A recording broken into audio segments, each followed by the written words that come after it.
بسم اللہ الرحمن الرحیم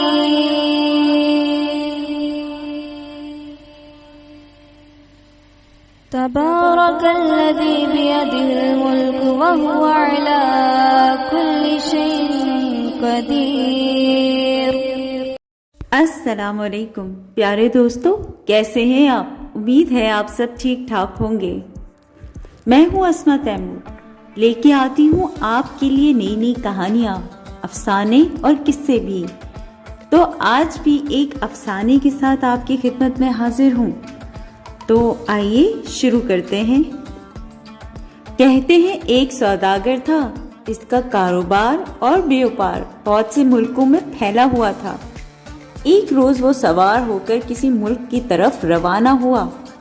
جب گرمی تیز پڑنے لگی تو وہ ایک درخت کے نیچے بیٹھ گیا اور اس نے اپنی ہرجی یعنی تھیلے میں اپنا ہاتھ ڈالا اور ایک ٹکڑا روٹی کا اور ایک چھوارا نکالا اور اس روٹی کے ٹکڑے اور چھوارے کو کھانے لگا۔ جب کھانے سے فارغ ہوا تو اس نے گٹھلی پھینک دی۔ اب کیا دیکھتا ہے کہ ایک دیو سامنے آ کھڑا ہوا، لمبا تڑنگا، ہاتھ میں ننگی تلوار لیے ہوئے۔ دیو سوداگر کے پاس آیا اور کہنے لگا کہ اٹھ، جس طرح تو نے میرے بیٹے کو قتل کیا ہے میں بھی تجھے قتل کروں گا۔ سوداگر نے کہا کہ میں تیرے بیٹے کو کیوں کر قتل کیا ہے؟ اس نے جواب دیا کہ جب تو نے چھوارا کھایا اور اس کی گٹلی پھینکی تو وہ میرے بیٹے کے سینے پر جا کر لگی اور وہ فوراً مر گیا۔ سوداگر نے کہا اِنَّا لِلَّهِ وَإِنَّا إِلَيْهِ راجعون، اگر میں نے اسے قتل کیا تو بے جانے بوجھے مجھے معاف کر دو۔ دیو نے کہا میں تجھے قتل کر کے رہوں گا۔ یہ کہہ کر اس نے سوداگر کو پکڑ کر کھینچا اور اسے زمین پر پٹکا اور تلوار کھینچ لی کہ اس پر وار کرے۔ سوداگر رونے لگا اور اس نے کہا کہ میں اپنا معاملہ خدا کے سپرد کرتا ہوں، اور یہ اشعار پڑھنے لگا۔ دنیا میں دو ہی دن ہیں، ایک آرام کا ایک تکلیف کا۔ زندگی کے دو حصے ہیں، ایک صاف ایک گدلا۔ جو شخص ہم پر الزام لگاتا ہے کہ ہم کو زمانہ الٹتا پلٹتا رہتا ہے، اس سے کہہ دو کہ زمانہ اسی کی مخالفت کرتا ہے جس سے وہ خوف کھاتا ہے۔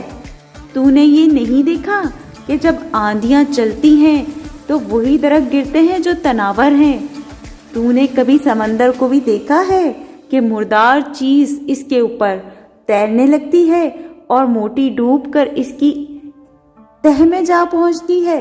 اگر زمانہ ہم کو ادھر ادھر پھینکتا اور اپنی بدذاتی سے ہمیں نقصان پہنچاتا رہتا ہے تو معلوم ہونا چاہیے کہ آسمان پر ان گنت ستارے ہیں، مگر گرہن چاند اور سورج ہی کو لگتا ہے۔ زمین پر خشک اور تر نباتات کی انتہا نہیں، مگر پتھر اسی درخت میں پھینکے جاتے ہیں جس میں پھل لگے ہوں۔ اگر زمانہ نیکی کرتا ہے تو تو اس کی طرف نیک گمان کرتا ہے، اور جو برائی تجھے تقدیر دکھاتی ہے اس سے خوف نہیں کھاتا۔ جب سوداگر یہ اشعار پڑھ چکا تو دیو نے کہا کہ بس اب زیادہ باتیں نہ بنا، خدا کی قسم میں تجھے مار کر چھوڑوں گا۔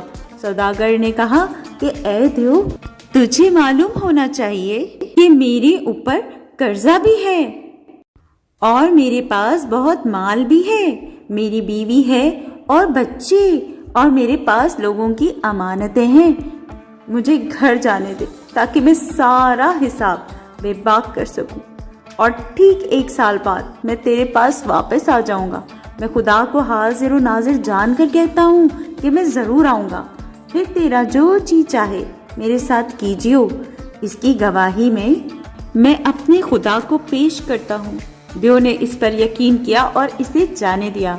سوداگر اپنے شہر میں واپس آیا اور تمام تعلقات منقطع کیے اور حق والوں کو ان کے حقوق دیے اور بیوی بچوں کو سارے واقعات سنائے، اور وہ سال کے آخر تک ان کے ساتھ رہا۔ پھر وہ جانے کے لیے آمادہ ہو گیا، وضو کیا اور کفن اپنے بغل میں دبایا اور اپنے اہل و عیال اور پڑوسیوں اور عزیز و اقارب کو خدا حافظ کہا اور ہمت کر کے نکل کھڑا ہوا۔ لوگ بہت روئے، لیکن وہ چلتا ہوا اسی باغ میں پہنچ گیا۔ یہ دوسرے سال کا پہلا دن تھا جب وہ بیٹھا ہوا اپنی حالت پر افسوس کر رہا اور ہاتھ مل رہا تھا تو کیا دیکھتا ہے کہ ایک بڈھا ہرنی کو زنجیر سے باندھے ہوئے سامنے آیا اور سلام کیا اور کہا کہ تو اس جگہ اکیلا کیوں بیٹھا ہوا ہے؟ یہاں تو جنات رہتے ہیں۔ سوداگر نے اس سے سارا ماجرا بیان کر دیا جو اس کے اور دیو کے درمیان پیش آیا تھا۔ ہرنی والے بڈھے کو سخت تعجب ہوا اور کہنے لگا کہ خدا کی قسم اے میرے بھائی، تیرا ماجرا بھی عجیب و غریب ہے اور تیرا قصہ ایک عجوبہ۔ اگر یہ قصہ کہیں لکھ دیا جائے تو لوگوں کے لیے عبرت کا باعث ہوگا۔ پھر وہ بڈھا سوداگر کے پاس بیٹھ گیا اور کہنے لگا کہ بھائی، جب تک میں یہ نہ دیکھ لوں کہ تیرے اور اس دیو کے درمیان کیا ماجرا گزرا، میں تیرے پاس سے نہ ہٹوں گا۔ پھر دونوں بیٹھ کر باتیں کرنے لگے اور سوداگر نہایت مغموم اور خائف تھا اور بڈھا اس کے پاس بیٹھا ہوا تھا کہ اتنے میں ایک دوسرا بڈھا آیا جس کے ساتھ 2 کتے تھے، کالے اور شکاری۔ اس نے ان دونوں شخصوں کو سلام کیا اور ان کا حال پوچھا اور کہا کہ تم لوگ یہاں کیوں بیٹھے ہو؟ یہاں تو دیو جن رہتے ہیں۔ انہوں نے سارا قصہ شروع سے لے کر آخر تک بیان کر دیا۔ ابھی وہ بیٹھے ہی تھے کہ تیسرا بڈھا آیا۔ اس کے ساتھ سبز رنگ کا ایک خچر تھا اور کہنے لگا کیا ماجرا ہے؟ انہوں نے کہا اے میرے بزرگوں، دہرانے میں کوئی فائدہ نہیں۔ وہ بھی ان کے ساتھ بیٹھ گیا کہ اتنے میں غبار اٹھا اور سخت آندھی چلنے لگی۔ غبار پھٹا اور اس میں سے وہی دیو نکلا۔ اس کے ہاتھ میں ننگی تلوار تھی اور اس کی آنکھوں سے انگارے نکل رہے تھے۔ وہ ان کی طرف لپکا اور اس کے درمیان میں سے اس سوداگر کا ہاتھ پکڑ کر گھسیٹ لیا اور اسے کہنے لگا کہ ادھر آ تاکہ میں تجھے قتل کروں، جس طرح تو نے میرے لختے جگر میرے بیٹے کو قتل کیا ہے۔ سوداگر رونے پیٹنے لگا اور تینوں بڈھے بھی روتے اور واویلا کرتے ہوئے اٹھ کھڑے ہوئے۔ پہلا بڈھا جس کے پاس ہرنی تھی آگے بڑھا اور دیو کے ہاتھوں کو بوسہ دیا، کہنے لگا کہ اے دیو اور دیووں کے سرتاج، میں تجھ سے اپنا اور ہرنی کا قصہ بیان کرتا ہوں۔ اگر وہ تجھے عجیب و غریب معلوم ہو تو اس سوداگر کا خون بخش دینا۔ اس نے کہا کہ بہت خوب، اے بڈھے تو قصہ بیان کر۔ اگر وہ مجھے عجیب و غریب معلوم ہوگا تو میں اس سوداگر کا خون بخش دوں گا۔ پہلے بڈھے نے قصہ بیان کرنا شروع کیا۔ بڈھے نے کہا اے دیو، یہ ہرنی میری چچیری بہن ہے اور میرا گوشت و پوست ہے۔ اس کی شادی اس وقت ہوئی جب وہ کم سن تھی، تقریباً 30 سال تک میں اس کے ساتھ رہا، لیکن اس کی کوئی اولاد نہ ہوئی۔ پھر میں نے ایک لونڈی کے ساتھ اپنی دوستی کر لی، اس سے میرا ایک بیٹا پیدا ہوا جو 14ویں رات کے چاند کی طرح تھا اور جس کی آنکھیں اور بھویں اپنا جواب نہ رکھتی تھی۔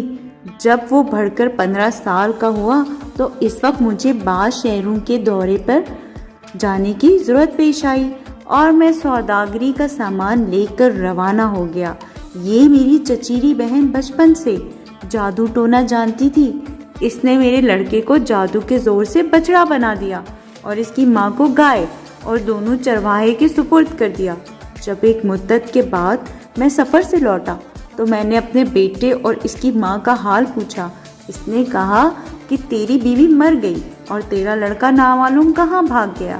میں نہایت غمگین اور آپ دیدہ رہنے لگا، یہاں تک کہ 1 سال گزر گیا اور بڑی عید آئی۔ میں نے چرواہے کو بلا کر بھیجا اور اسے حکم دیا کہ ایک موٹی تازی گائے لائے۔ وہ ایک موٹی تازی گائے لے آیا اور گائے وہی لونڈی تھی جس پر اس ہرنی نے جادو کیا تھا۔ جب میں قربانی کرنے کے لیے آمادہ ہوا اور چھری ہاتھ میں لی اس کو ذبح کروں تو وہ چلانے اور شور مچانے لگی۔ مجھے تعجب ہوا اور اس پر ترس آیا اور میں نے ہاتھ روک لیا اور چرواہے سے کہا کہ دوسری گائے لا۔ اس پر میری چچیری بہن چلا اٹھی کہ نہیں، اسی کو ذبح کر، اس سے اچھا اور موٹا جانور اور کہیں نہیں ملے گا۔ میں دوبارہ اسی گائے کو ذبح کرنے کے لیے اٹھا، لیکن وہ پھر چلانے لگی۔ میں نے چرواہے سے کہا کہ لے تو اس کو ذبح کر اور اس کی کھال کھینچ۔ اس نے ذبح کیا اور اس کی کھال کھینچی، لیکن سوائے کھال اور ہڈیوں کے نہ تو اس میں گوشت نکلا اور نہ چربی۔ اسے ذبح کر کے میں نہایت پچھتایا، لیکن اب پچھتانے سے کیا ہوتا تھا۔ میں نے وہ گائے اسی چرواہے کے حوالے کر دی اور اس سے کہا کہ ایک اچھا موٹا تازہ بچڑا لا۔ وہ میرے لڑکے کو لے آیا۔ جب بچڑے نے مجھے دیکھا تو وہ رسی چھڑا کر میرے پاس آ گیا اور میرے سامنے زمین پر لوٹنے اور چلانے اور رونے لگا۔ مجھے ترس آ گیا اور میں نے چرواہے سے کہا کہ کوئی اور گائے لا اور اس کو چھوڑ دے۔ یہ سنتے ہی ہرنی، جو میری چچیری بہن تھی، میرے اوپر چلا دوڑی اور کہنے لگی کہ مجھے اس بچڑے کو ذبح کرنا ہوگا۔ آج کا دن مبارک دن ہے جس میں صرف عمدہ جانور ذبح کیا جاتا ہے، اور ہمارے بچڑوں میں نہ تو کوئی اس سے زیادہ موٹا تازہ ہے اور نہ خوبصورت۔ میں نے کہا دیکھ اس گائے میں کیا نکلا جس کو میں نے تیرے کہنے پہ ذبح کیا تھا۔ ہمیں کچھ بھی ہاتھ نہ لگا اور ذبح کر کے الٹا پچھتانا پڑا۔ اب میں تیری بات ہرگز نہ مانوں گا اور میں بچڑے کو ذبح نہ کروں گا۔ اس نے کہا کہ خدا کی قسم آج سے مبارک دن میں تجھے اسی کو ذبح کرنا پڑے گا، اور اگر تو نے ذبح نہ کیا تو آج سے نہ تو میرا شوہر اور نہ میں تیری بیوی۔ جب میں نے اس سے اس طرح کی سخت بات سنی اور اس کے دل کی مجھے خبر نہ تھی تو میں ہاتھ میں چھری لے کر بچڑے کی طرف بڑھا۔ پیارے دوستو، اس کہانی کو یہی ختم کر دیتے ہیں۔ میں کل آؤں گی دوبارہ ایک نئی کہانی کے ساتھ۔ تب تک کے لیے مجھے اجازت دیجیے۔ میرے چینل کو سبسکرائب کرنا پلیز مت بھولیے گا۔ مجھے آپ سب کی دوستی کا انتظار رہے گا۔ چلتی ہوں، میں ہوں اسما تیمور۔ اللہ حافظ۔